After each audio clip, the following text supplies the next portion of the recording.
Praise the lord. అందరికి వందనాలు. ఈరోజు అనగా నవంబర్ నెల 14వ తారీఖు ఈ దినం దేవుడు మనకి ఇచ్చిన వాక్యము చదువుకుందాం. తుదకు ప్రభు యొక్క మహాశక్తిని బట్టి ఆయన యందు బలవంతులై ఉండడి. ఎఫెసీయులకు రాసిన పత్రిక 6వ అధ్యాయము 10వ వచనం. చిన్న ప్రార్థన.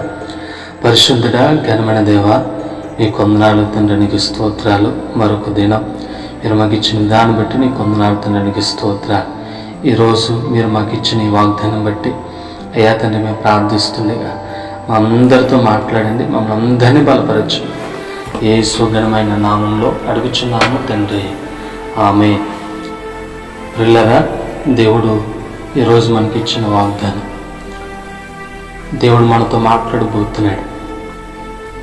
ఆయన మహాశక్తిని బట్టి ఆయన యందు మనమందరం ఎలా ఉండాలి?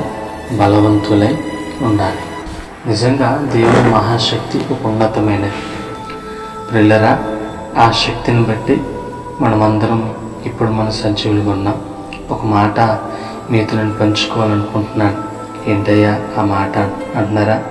ఈ ఉదయకాలం ముందు దేవుడు నీతో మాట్లాడుతున్న మాట మహాశక్తి.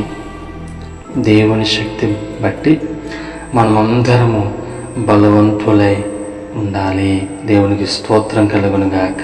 ప్రియులారా, నీకు వస్తున్న ఇబ్బందులు, ఇరుకులు, అనేకమైన శ్రమలు, అనేకమైన ఇబ్బందులను బట్టి ప్రభు నీకు ఒక మాట చెప్తున్నాడు. ఆయన శక్తిని బట్టి మీరు బలవంతులుగా ఉండండి. శ్రమను చూసి మీరు కృంగిపోవద్దు. ఏమండి, ఎవ్వరు శ్రమను చూసి కృంగిపోకూడదు, బాధపడకూడదు. దేవుడు ఏమన్నాడు? మహాశక్తిని బట్టి మనం ఆయనందు బలవంతులుగా ఉండాలి. స్తోత్రం కలుగును గాక. ఏ విషయంలోనైనా సరే, ఒకవేళ ఈ మాటలు సేవకులు విన్నట్లయితే మీరు పరిచయ విషయంలో కూడా ఆయన శక్తి మీ పట్ల ఉందని ధైర్యంగా ఉండాలి. ఒకవేళ విశ్వాసం మీరు వింటున్నారా? దేవుడు మీతో ఏం మాట్లాడుతున్నారో తెలుసా? అన్ని పనులు ఎందో మీరు మహాశక్తి అంటే ఆయన శక్తి, ఆయన అభిషేకం మన పట్ల ఉంది, మహాశక్తి మన పట్ల ఉంది అనే ఉద్దేశంతో ధైర్యం కలిగి ప్రార్థన పూర్వకంగా ఎవరైతే ఉంటారో, ఆయన కృప, ఆయన శక్తిని ఎవరైతే అనుభవిస్తున్నారో మనం బలవంతులుగా ఉండాలి. పిరికాత్మ దేవుడు మనకి ఇవ్వలేదు. దేవుడు పిరికాత్మ ఇస్తే పిరికివారు పరలోక రాజ్యానికి అర్హులు కాదు అని చెప్పాడు. కాబట్టి మనం పిరికి వలె ఉండకూడదు, ధైర్యం కలిగి ఉండాలి. ఈ ఉదయకాలం ముందు ఒకవేళ పిరికాత్మ ఉందామో అది తీసి పక్కన పెట్టు. ఆయన శక్తి నీ పట్ల ఉందని ప్రభు చెప్తున్నాడు. ఈ ఉదయకాలం ముందు మహాశక్తి అన్నాడు. ఆ శక్తిని బట్టి మనం అందరం ఏం చేయాలి అంటే కనుక ఆయన యందు బలవంతులుగా ఉండాలి. పిల్లరా, నువ్వు బలం కోల్పోయావా? శక్తి లేదా? అనేక రకాలుగా ఇబ్బంది పడుతున్నారా? చాలా కృంగిపోతున్నారా? ప్రభు ఈరోజు నీతో మాట్లాడుతున్నాడు. నేను బలపరుస్తున్నాడు, నేను ప్రోత్సహిస్తున్నాడు. దేని గురించి మీరు దిగులు పడవసరం లేదు, భయపడవసరం లేదు. ఆయన శక్తిని బట్టి మీరు బలవంతులుగా ఉండండి. దిగులు పడవద్దు, ఆందోళనకి వెళ్ళొద్దు. దేవుని శక్తి, దేవుని ప్రభావం, దేవుని అభిషేకం మన మీద ఉంది.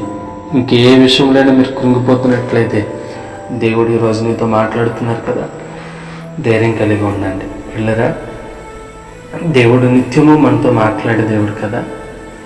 పిల్లరా, ఇంకే విషయంలో మనం కృంగిపోతూ అనేక రకాలుగా ఉన్నాము. ఈ వాక్యం ద్వారా దేవుడు మాట్లాడుతున్నాడు. అపోస్తలుడైన పౌలు ఎఫెసీ సంఘానికి చెప్తున్నాడు. తుదకు ప్రభు యొక్క మహాశక్తిని బట్టి దేవుని యందు మనమందరం ఎలా ఉండాలి చెప్పాలి. ఎలా ఉండాలి? బలవంతులై ఉండాలి.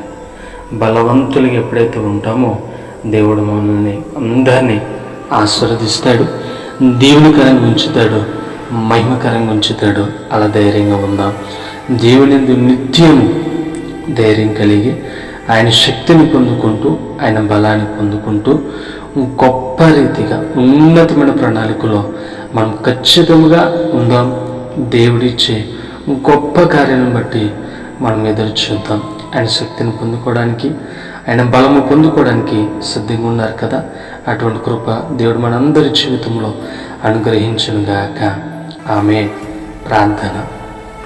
పరిశుద్ధుడా, ఘనమైన దేవా, నీ కొందనాలు తండ్రి, నీకు స్తోత్రాలు. ఇంతవరకు నీ మాటల ద్వారా మాతో మాట్లాడినందుకు వందనాలు అయ్యా. మహాశక్తిని బట్టి మేము భయపడకుండా బలవంతులై ఉండమని మాతో మాట్లాడారు. దిగులు పడకుండా అయ్యా, మేము కృంగిపోకుండా బలవంతులై ఉండడానికి, నీ శక్తిని పొందుకోవడానికి సహాయం చేయమని యేసు ఘనమైన నామములో అడుగుచున్నాము తండ్రి. ఆమేన్. Praise the lord.